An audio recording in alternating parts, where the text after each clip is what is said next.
Welcome, everybody, to the For the Love of Language podcast. I'm EJ. And I'm Stacy, and we have not one, but two wonderful guests on our podcast today. One of them, if you're a fan of the show, you might recognize her name already, Ashely who had an episode with us where she talked about what goes into editing and publishing literature and gave us some really amazing insights into that field. And today we have Connie Davis to talk to us a little bit about her specialty, SEO and keyword research, and a little bit more of what goes into getting what you want out of Google or other search engines or finding what you need on the internet.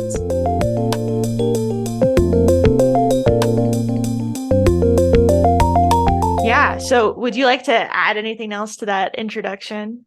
I'm just so excited to be back. I had so much fun the first time around, so thanks for having me back. And I'm really glad that Connie agreed to join. She's our content marketing strategist. So when we decided to talk about this topic, I was like, I can't talk about this without Connie. Awesome. Well, thank you, Ashely, for the invite. I also am really excited to be here, and I'm eager to see where the conversation goes. Mm-hmm. Fantastic. Cool. Well, we mentioned SEO, and just for everybody who's not familiar, SEO is search engine optimization. So kind of broadly, what is the high level description of what and why we care about SEO, or what? That was a really poorly phrased question. I mean, I guess, yeah, just right out of the gate, what goes on behind SEO? Like, why is this something we need? Okay, so SEO is, like you said, search engine optimization, which if you break that down, we have all these search engines that we use to find things, the most common one being Google. We've turned it into a verb now, just Google it. But you've got Bing and I don't know, a bunch of others that I never use. I'm a fan of DuckDuckGo personally. Yeah. Protect your info. And so optimizing those search engines is this effort of people who have put content onto the internet, how to get to the top of the search engine ranking. They call it SERPs, the search engine ranking placement. I can't even remember exactly what those letters stand for, but it all boils down to how do you get to the very top? Because the person who is at the top of the search engine list results. That's what it is. Search engine results. There you go. They're the ones who are going to get the most views. And there's also Google has their little lead box. If you ask Google a question, then Google will read the answer to you. And so how do you get into those places where people are reading your information? And Connie, you feel free to add to that. Sure. I mean, I do think that that's the baseline. It's really about getting eyes on your content and visitors to your website. People are putting content out there, not just for the goodness of their hearts, not just for sharing their thoughts with the world. Many people have the intention of monetizing their site, of using it in a persuasive way. And so they might need to grow their audience. Whatever the intention is behind the reason for creating your content, most people want it to be seen by as many people as possible. Frequently when people ask, well, yeah, but why is that important? My response is usually in the form of a question. How often do you actually go past page 1 of the Google search results?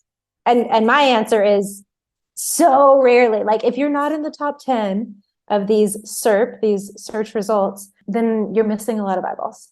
Mm-hmm. And so that's why SEO is important.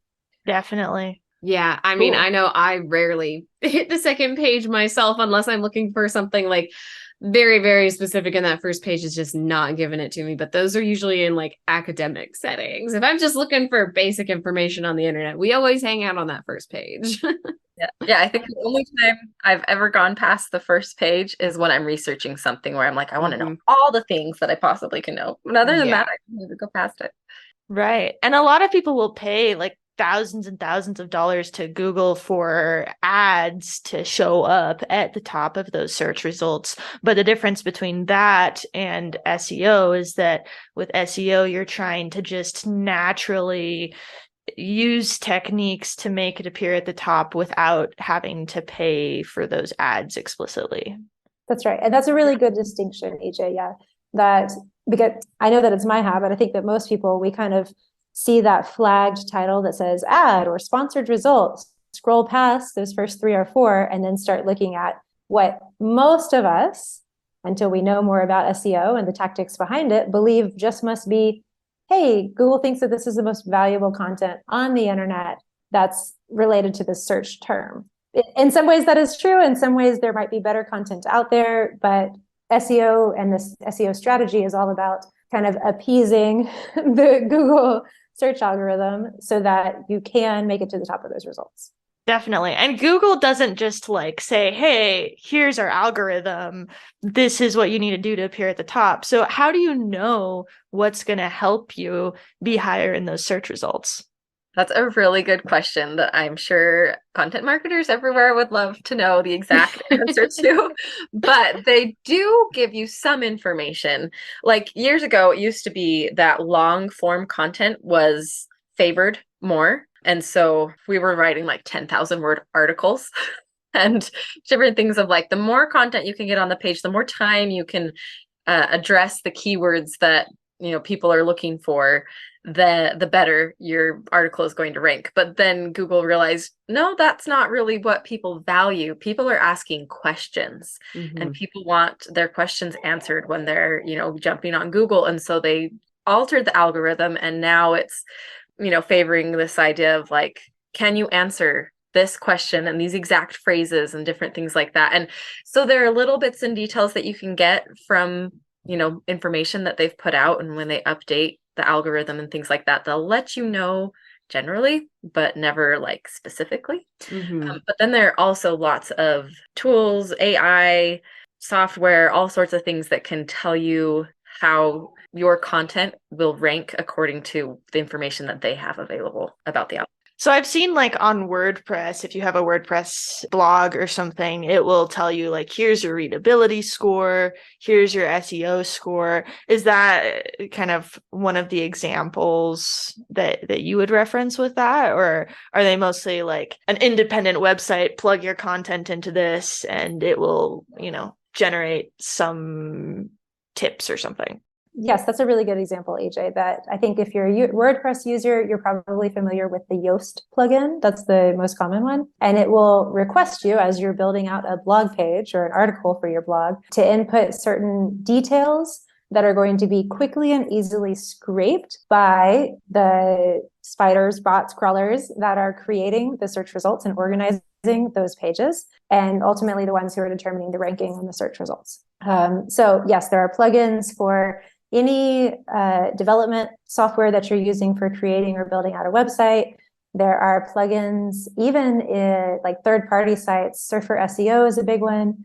We have the ongoing debate about whether it's SEMrush or SEMrush. People say it different ways, but that's another popular software tool. Ahrefs, anyone that handles Keyword Explorer, keyword search, backlinks. I don't want to dive too far into the lingo, the jargon of it, but the idea is that each of these softwares or websites has its niche, its specialty, and it's really only through a combination of them that you're going to get a comprehensive picture about the best way to optimize your content. So when you're writing your content, how much does knowledge of, what's going to be successful as far as SEO modify your plan as to like what you're actually going to write? It can have a huge impact. And I think it is time saving. If your intention is getting high in the search results, then it's probably easiest if you start with a plan that is geared towards a successful SEO outcome, which usually looks like doing keyword research first to discover related keywords, secondary keywords. Maybe if there's a better way of phrasing your title or your meta description or your first couple of paragraphs, which have kind of a greater heft in the analysis of your content. And from there, you can start to build an outline. And then, you can get really, really deep into it. But that's kind of the surface level way of approaching SEO even before you start to draft your article. Yeah. To kind of take one brief step back, I want to maybe expound on for our audience, what is a keyword and what makes a good keyword over like a bad keyword? Like, what are these things that Google and these other search engines are actually looking for? What is this like these like red flashing lights, so to speak. Ashely, you could speak to this. You just did a great video on it.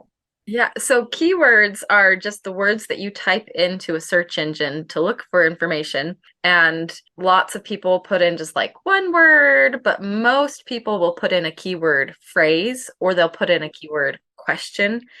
And so you can find information from Google or from these other types of softwares about how many times people are looking and typing in that exact phrase. And based on that, you can know, well, okay, how many people are interested in this topic? Is this something that like people don't even care about? And from that, also these softwares will show you not only how often it's searched, both like within the US, but also globally, or you can set up, geographic parameters if your audience is in a certain place and say, well, how many times are people looking for this word in Germany or whatever it might be? And then there's also what they call the keyword difficulty indicator, which tells you how hard is it to rank for this keyword. Like you could write an article about this keyword, but you'd be on page like 100 of the search results. Not worth your time to go. Right.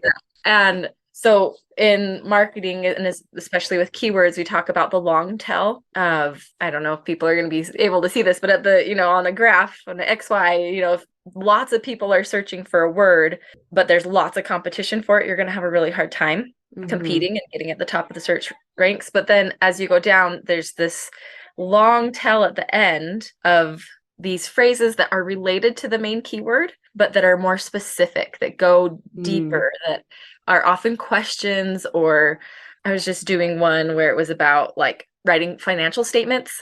And financial statements had tons and tons of searches, but quarterly financial statements had fewer searches, but a much lower keyword difficulty. And so it's this strategy that you go through when you're picking not only what you're going to talk about, but how you're going to talk about it, that you're going to want to say quarterly financial statements a little more often than financial statements, because that's going to tell Google like, ooh, they're talking about this topic more specifically. And it gives you a better chance of getting to the top of the rankings because you're understanding these minute details in the way that people search for information that give you more information about their search intent, which I think is a huge part of writing and using keywords and doing SEO, is understanding what is it that people are looking for. And Google's tried to adjust their algorithm to provide the answers and the information that go with those keywords, because they don't want to provide people with like a link to an article that doesn't actually meet their need. And so part of their algorithm is, I believe, incorporates this idea of like, if people do click on the link, how long do they stay on the page, or the bounce rates or whatever it might be. If people are just jumping on and being like, oh no, that's not what I wanted, and jumping off, Google takes notice of that. And so you want to speak to the search intent of, am I answering the question that people have because of this word or phrase that I'm using that's trying to draw them into my website? Yeah, that's really interesting. I wanted to maybe pick at a little bit more about the keywords and the key phrases. And you talked a little bit about how specificity kind of plays into getting maybe better or more valuable results. Do you have tips for people in terms of getting in this more niche market where maybe the information might be better? And maybe how does having a whole phrase make something more niche than just a word in terms of the algorithm? Connie, do you want to answer that one? Sure. It actually links to an interesting, path that some clients that I have seen are taking, which is they're looking for what is the niche that is yet to be filled by the content on the internet, and hoping to monetize and create a business out of that. Because as Ashely referenced earlier, for some search terms and some topics, there is an excess of information on the internet. So much so through that you could never get through it all. And like she said, it's really not worth your time trying to create additional content around it. It's already all been done and said. But to your question, Stacey, about why is that specificity important? Why is a niche term in some ways more valuable It's because it's that sweet spot between the users who are looking for content. There are enough people in the world with enough interest, with enough search queries that somebody is looking for that content. And it might be an, as of yet, unmet need.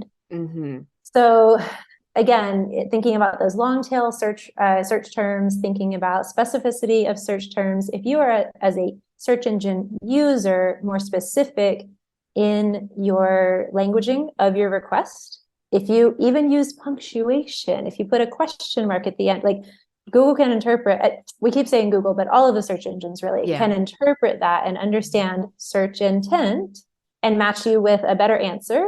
Whereas, I mean, maybe this is dating myself, but I remember back in middle school and high school when they taught us the difference about Boolean language and the things that we had to kind of utilize as workarounds to speak search engine language while we were doing research papers. And now the language that search engines can understand is much more natural. It's the way that we would naturally converse or ask a human for the answer to our question. Yeah. So do you think that so you kind of mentioned in the past, we kind of had to have a different language that we had to use when we're communicating with computers, and it is definitely more natural now. Do you still think that there is a little bit of a disconnect between like the natural communicative way of asking questions and getting answers? Do you think that there's still some like limitations or an artificialness to searching for things on the internet? Like, do we have to speak differently when speaking to a machine? Is that your question? Yeah. I just kind of want to hear from your perspective, because I feel like when I Google, I definitely, phrase things in a way that might not be 100% natural. And so that's just something I've noticed with me. But is that something that we're noticing on a larger scale as well? In my opinion, the gap is closing. Okay. Between the way that we naturally speak and the way that the computers understand us. And it's because in some ways the algorithms, the computers, the programming behind it is always evolving to match natural human speech. I don't think we're quite there yet because like Ashely referred to earlier, that occasionally you'll put in a search term. I was trying to think of a good example. I can't come up with one, but where you'll get another meaning of that word, an alternative definition. Oh, wait, that's not what I was looking for. Yeah.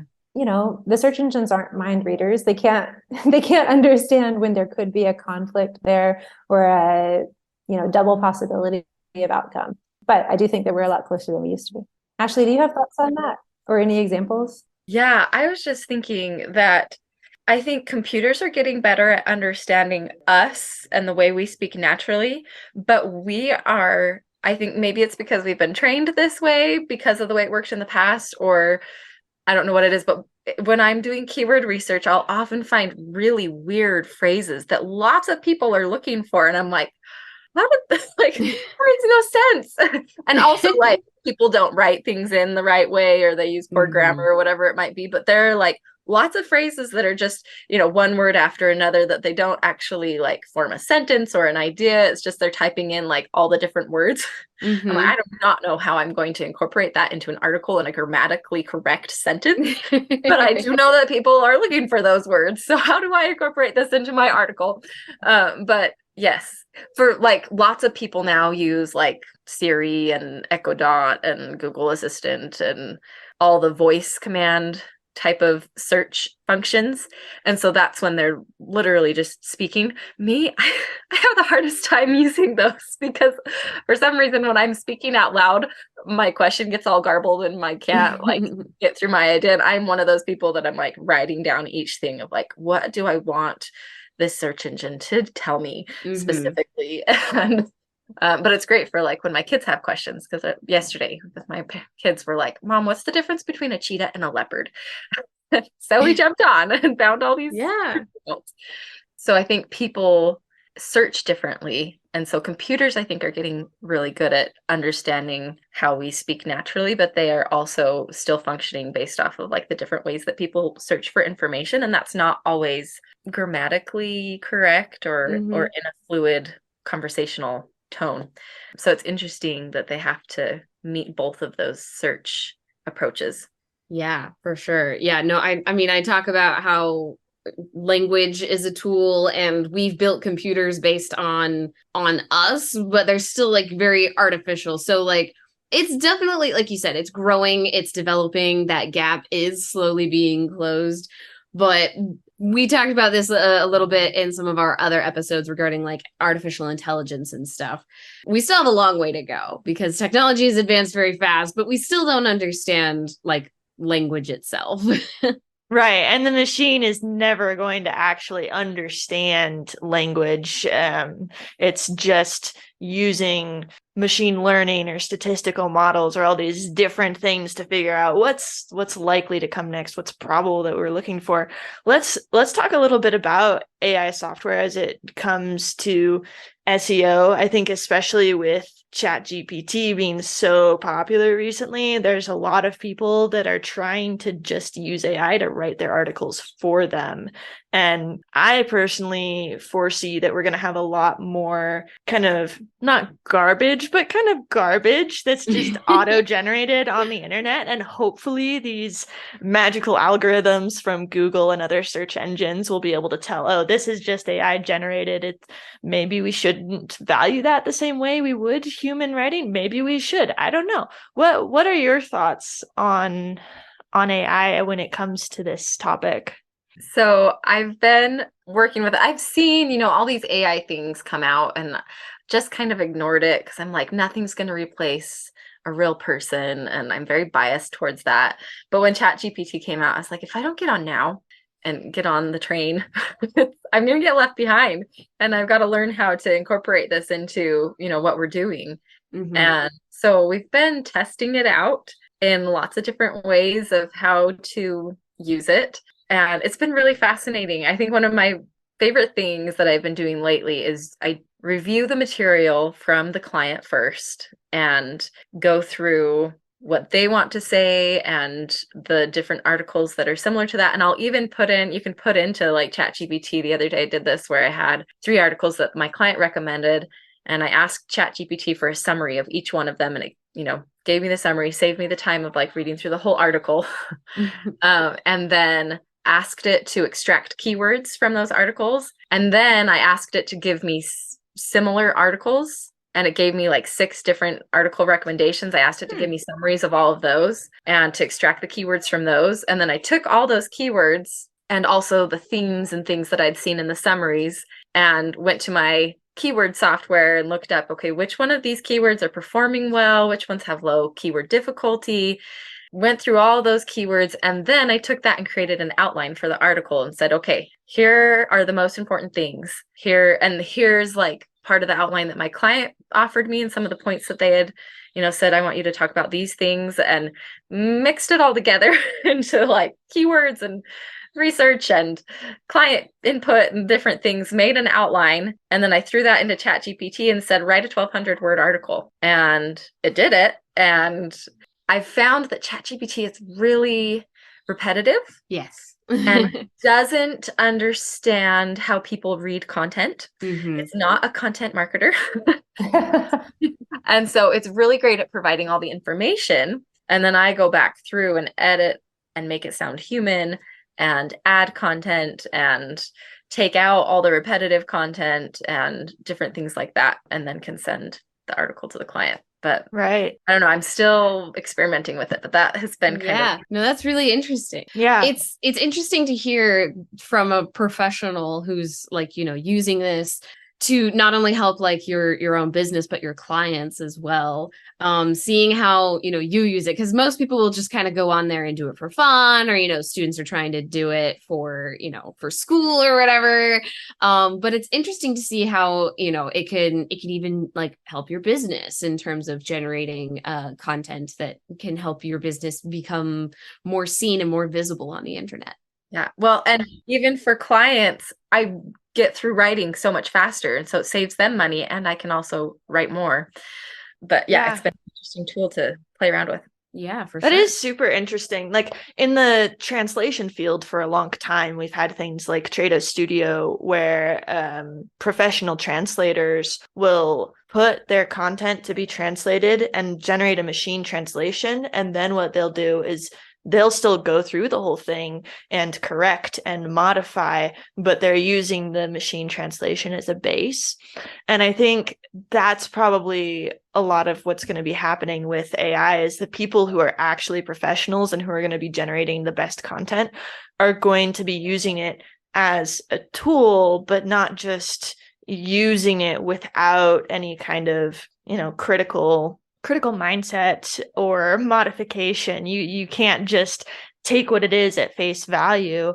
And I think one of my biggest concerns when it comes to like the way that everyone is using AI is that the sources are still a black box. Like, that there's a ton of input going into it, but what are the ramifications for like, plagiarism? What if you're accidentally using like sentences from somebody else without actually knowing it? And that's where I think it gets really, really interesting and kind of murky from maybe an ethical standpoint of like, how much are we relying on these black boxes? Mm-hmm. Yes. And a black box might be a little bit of a technical term, but it's basically like you don't see the inner workings of a machine. You're just giving it input and trusting the output. Mm-hmm. Yes. Well, and that I want to start just running all AI generated content through like a plagiarism checker online, because that's always been, linking back to the sources. And I come from a very academic background where I'm like, I have to cite everything I use. And so when I do ChatGPT, I'm like, I feel funny about this. Like, I don't know where this information is coming from. And I think too, I've seen it being used to write college essays and things like that. And I feel very strongly that should not be used, because for me as a professional, I'm writing the information for a client, and it's not like I am showing what I know and making a demonstration to a professor who's going to grade me about the knowledge that I've obtained. I'm just merely putting content out into the world. Mm-hmm. But for a student, I love writing as a learning tool. And there is something about going through that research and outlining and writing process that helps people deepen their understanding of a topic that, yeah, sure, ChatGPT could write that for you, but what have you learned from it? Mm-hmm. It is not the same thing. And so I think there needs to be a really big distinction between like writing as a tool for learning and writing as a tool for what we do in terms of content and marketing or business, whatever it might be. They're very different worlds. And so I think ChatGPT is a little dangerous in that regard of like taking away people's critical thinking skills. Yeah. I really love that distinction. Yeah, there's so much that we could go into with that, but I think those are some really, really good points when it comes to AI and like questioning the purpose and how we are using it. Because I do think there is a space for professionals to be using it and taking advantage of it.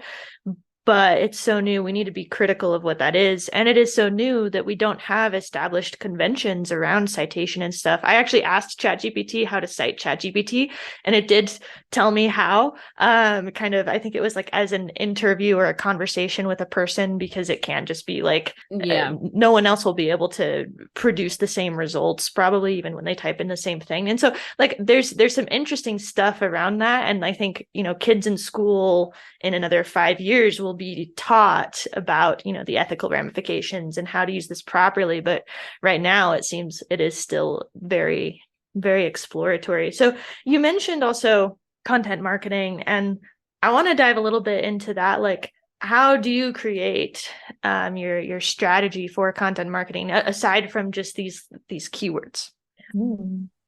I'll start with a brag. I think that Ashely is probably the person who's finessed this strategy process. And when you walk through the questionnaire that she's prepped, that's available on the website and that she provides to clients, which is a tool that now I'm utilizing in our work with clients, it is comprehensive, it is thorough, it makes clients think and ask themselves the questions about, why are they creating this content?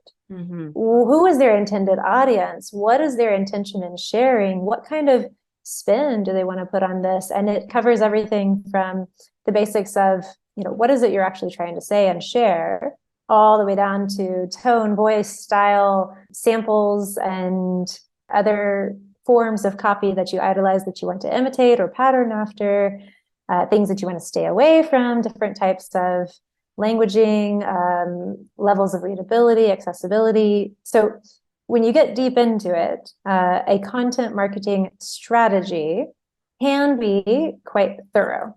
And it can take the form of a written document that can then serve as a guide for those who are creating that content, which then goes into the editorial planning stage of actually being assigned to writers and editors who are creating. Ashely, do you want to back up a little bit there, though, and talk about the intention behind content marketing? Like, why would a client want to go down that path? Yeah, I think one of my favorite things about content marketing is that I don't like in-your-face marketing. And I don't think anybody does. I don't You think know, anyone we does. never want to be force-fed something. We want the little, airplane on the spoon. Here comes the airplane. We want to be spoon-fed our marketing. We don't want it shoved in our face like a pie. You're not a fan of the flashing billboards on the freeway? You know No. what, EJ? I don't think so. I really just don't think so. Yeah. But there is value in marketing about getting your idea out there. And content marketing to me is much more organic in the sense that it happens naturally, kind of like we were talking about before. And it's about building a relationship with an audience. And the purchase or the marketing itself that leads to sales and whatever your end goal is happens as a natural result or consequence of the relationship that you've built with people. And so sometimes that relationship is just that you are offering free advice and information to people that is valuable to them, and answering their questions and teaching them and whatever it might be. And sometimes it's because you are showing people that you know your stuff. That you're building that trust of like, if I'm going to hire this person as a consultant in, XYZ field, like I want to know that they know what they're talking about, and look at all this content that they've produced and all this information. And a lot of times it's like, clients have said, I just want you to show enough information for people to realize that they need my help. That like, this is way more complicated than they could ever do on their own. Right. And they need to hire me so that I can walk them through the process for them. And yeah, content marketing can help establish your brand. It can help lend your authority. And there's so many statistics about how effective content marketing is, and cost effective as well, in terms of like, you don't need to be paying thousands of dollars to get your ads up in all these different places. There is a place for ads, definitely. But if you can do SEO smartly and get to the top of the search engine results, you're just naturally going to get people to come to your site, to learn about your brand, to read your message. And so that is where content marketing comes in, is that like, okay, so what is it that you want to say? Who is it that you want to say it to? Why do you want to say it? Why do you want to reach this audience? And then how do we use all these tools that we have to create the kind of content that will achieve that?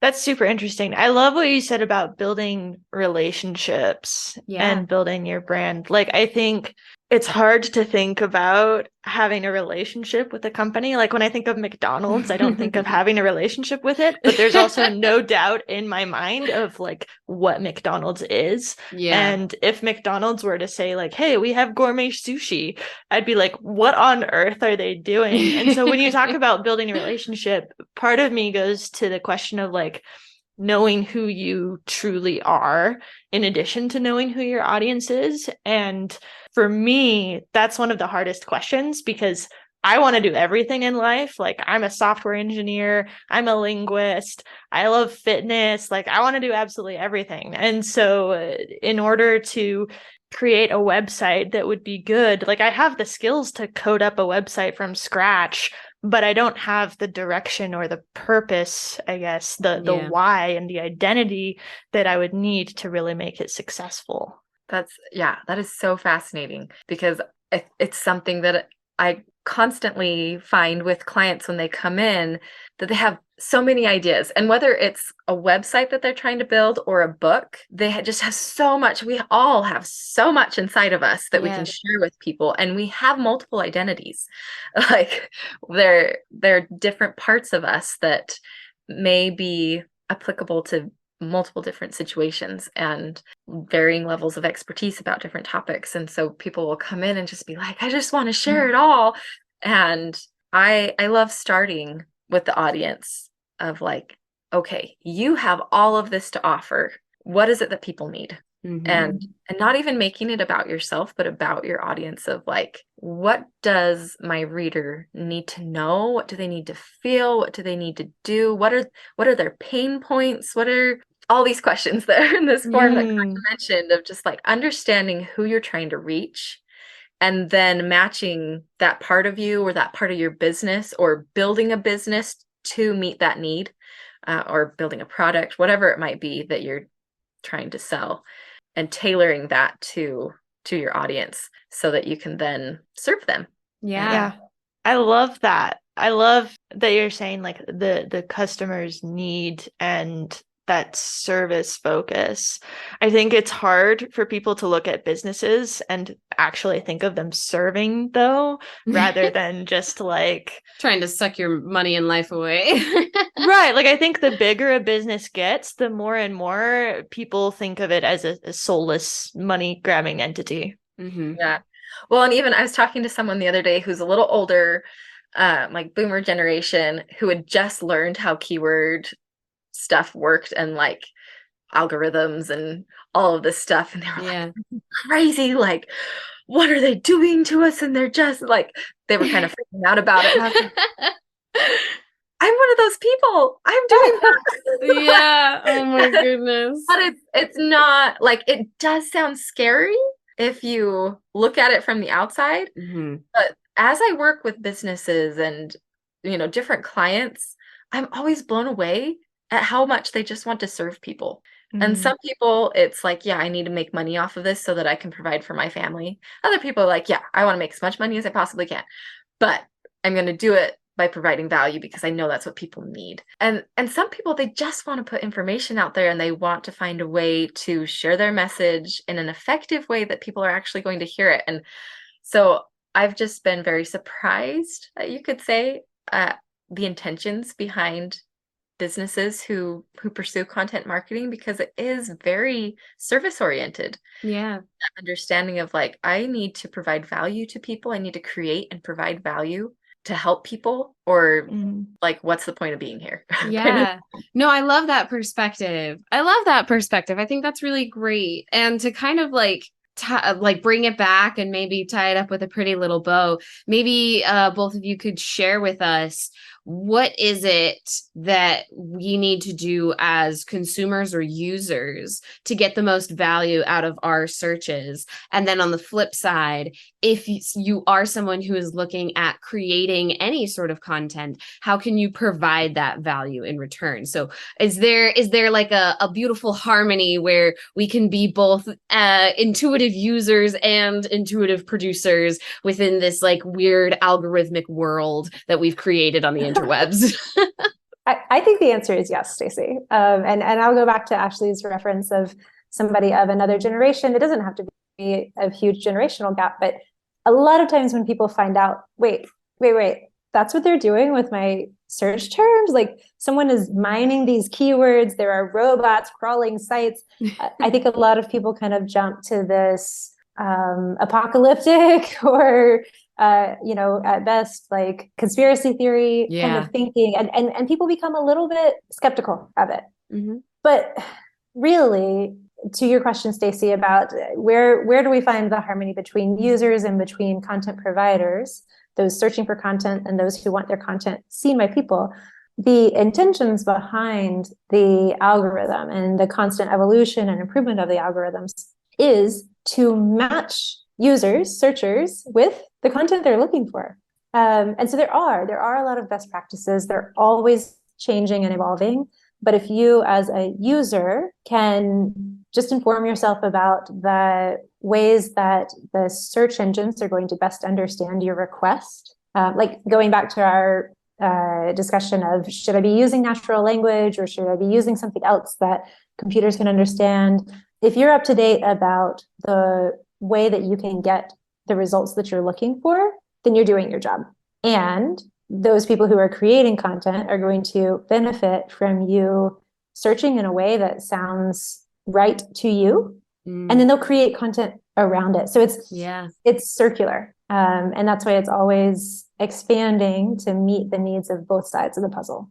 Yeah, I think that's very comforting, like both of you were saying. Like, it is kind of an intimidating spot to be in, both on the user and creator side. You know, I've done a little web development myself, and it's a little, you're like, I want to make sure that people can see this. And, you know, so you're right. It is very, very cyclical and circular in that, you know, we're all just trying to work to get each other where we want to be. And I think that's a really great perspective to kind of like end on, of like, this is complicated and it's weird, and we're all working on it together, you know?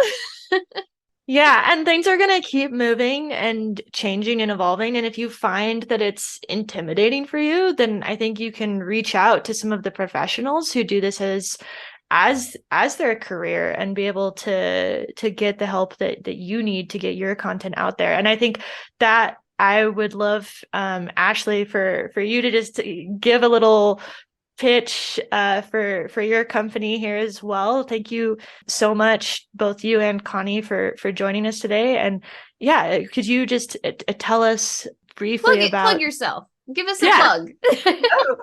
Oh, this shameless plugging myself. Oh yeah, I mean, there's no shame here, not on this podcast. No shame. No, I think first, just to answer your question as well, of like the user versus the producer side, it's this, we're facilitating a conversation. And these algorithms are part of that. You know, they're the facilitator in a sense, but we are both actively engaging in that conversation and utilizing the tool, the algorithms and all these AI things to help us communicate with each other. And so our company is Tello Publishing, and you can find us at tellopublishing.com. And really, that is where it comes from, is how do we use words to communicate the ideas that are in our heads and connect with people. And we do, you know, as you learned in the last episode with me, we do books, but we also do websites. And it's because there's this nice marriage between the two of them, of having your book help establish your authority and lead people to your website, but also having your website lead people to your book. And they go back and forth.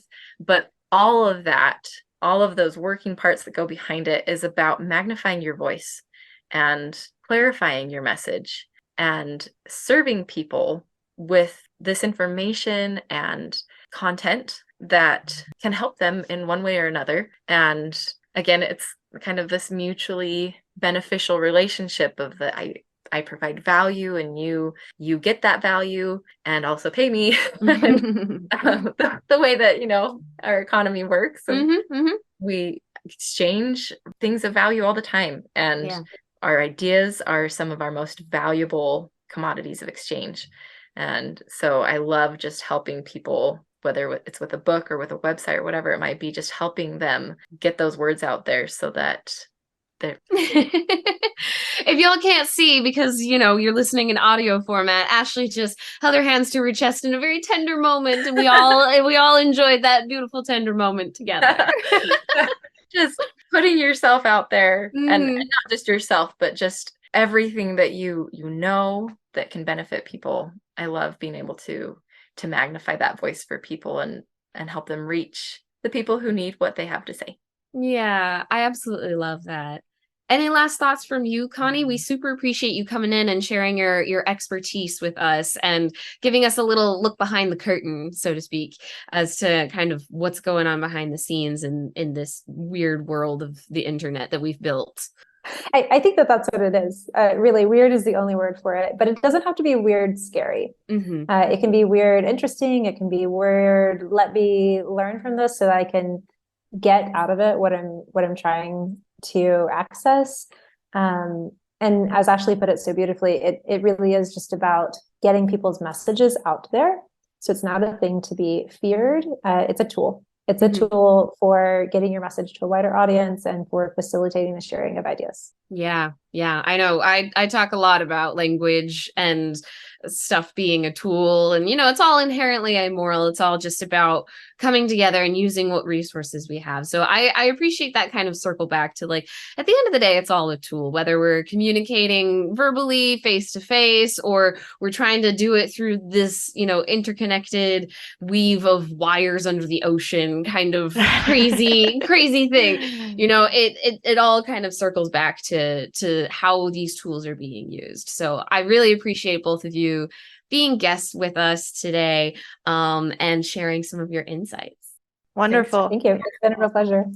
Yeah. So again, you can find Ashely's company at DeTeoPublishing.com, and then follow us for our linguistics podcast at For the Love of Language on Instagram. We love hearing feedback and having guests, and hope you'll come back and listen to more. Thank you so much, everybody. Take care.